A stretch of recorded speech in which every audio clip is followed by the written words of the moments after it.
As you can see, I have a case here. This is a very beat up and rotten but unique case. So it's got the blocks here. The machine sits on a base and slides into this case like so, and then rides in it, but I need to refinish this and rebuild it first. So the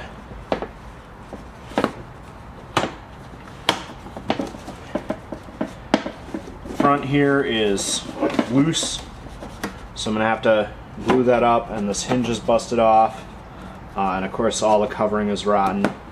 So it's been a while since I did one of these cases, but I'm getting a heap of machines without cases, and I need to salvage this one in order to be able to put a machine in it and give it away. The good news is that when all the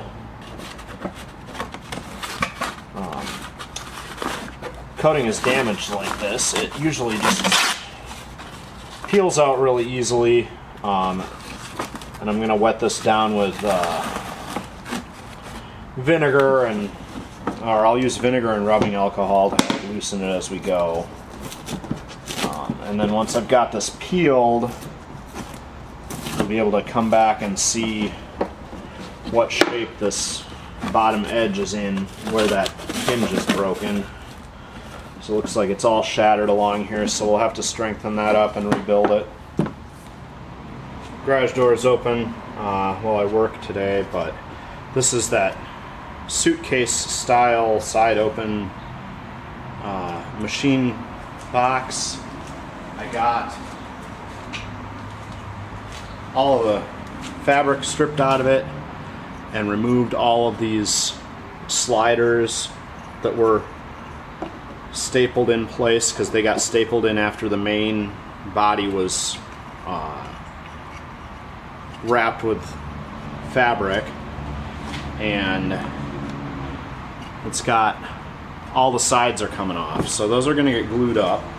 But to remove the fittings, these were all stapled in place, and so there's pretty big holes and breakout where I had to drill out fasteners and things. So once I get the sides glued on with plain old wood glue, I'm gonna go back with, I think, JB Weld, some sort of epoxy, and mix that up and fill all those holes in, and then cover this with fresh fabric. And once we cover it with fresh fabric, I will have to make a plan for reinstalling all of these bumpers and new hardware, because the old hardware pretty rusted up. I'm gonna try to save this handle, because this handle cleaned up okay, and they just don't make plastic luggage handles like this big anymore that I've found. The ones I've found, newer ones, are all tiny and wheedly and don't look this nice. So that will be our next step, is applying some glue and getting the sides glued back in place, just so they'll stay put while we're applying fabric. As you can see, JB Weld filled all the holes on this case. Slow going and time consuming, because 2 days ago I peeled this, sanded it, and then I've been filling the holes with epoxy for a couple days, and now I can finally sand all this smooth again and start covering it. It'll be 2 or 3 more days of waiting for the Mod Podge to dry as the covering goes on, and then after 2 or 3 more days of that, we will finally be able to put hardware back on it. So it's not that these cases are hard to do, they're just usually pretty time consuming. Alright, working on this case. Mod Podge, got the outside covered in fabric. Originally, most of these cases, they used contact cement because it's much faster. But when I redo these, I prefer to just do them with Mod Podge because you get more working time, and then you can come back in and fix things up as you go. Also, the fumes. So this case has 2 different curves on it. A smoother curve, I think is visible here, is the top, and then the sharper curve corners are the bottom. It's time to start applying hardware back to it.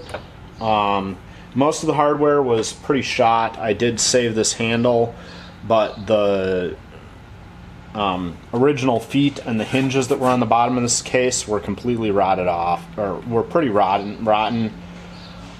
So I'm gonna just grab out of my stash some of these big table hinges from sewing tables, and we'll get those lined up and put on.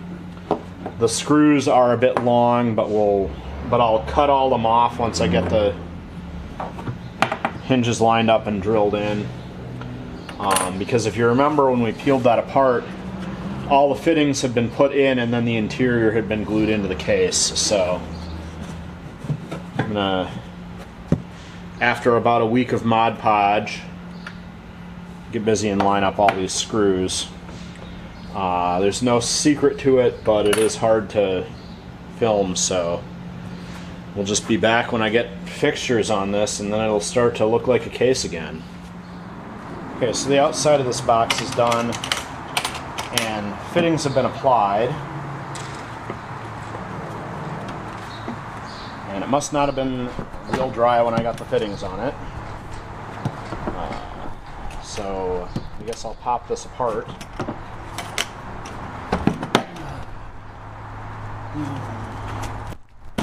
There we go. The fittings, I had some screws instead of the staples the old fittings used. So I'm going to have to cut all these screws off even in here before we can install the interior. So I'm going to get a grinder and grind all that off, and then it'll be time to install the interior covering, and we'll be able to house a machine lickety-split.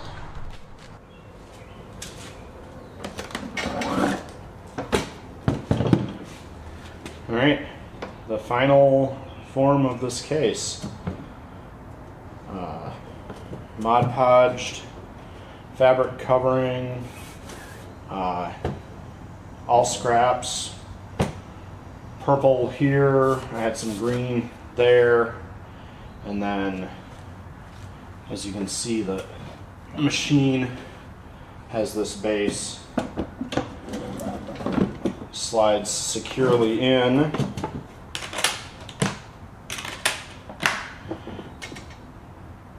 And this case design is a little bit better than the other style for carrying, because the latches here are only holding the front on. For the standard case where there's the base and then the lid, the latches here can give way, and then you'll be carrying and the base of the machine might pop off the bottom because these latches fail when they're old or damaged. Obviously it's a little less convenient because you do have to withdraw the whole machine from the case and then set this big suitcase aside instead of just having a lid to set aside, but I think it's a neat little case. I did measure these and place them, but I see there's a bit of a larger gap here than I planned.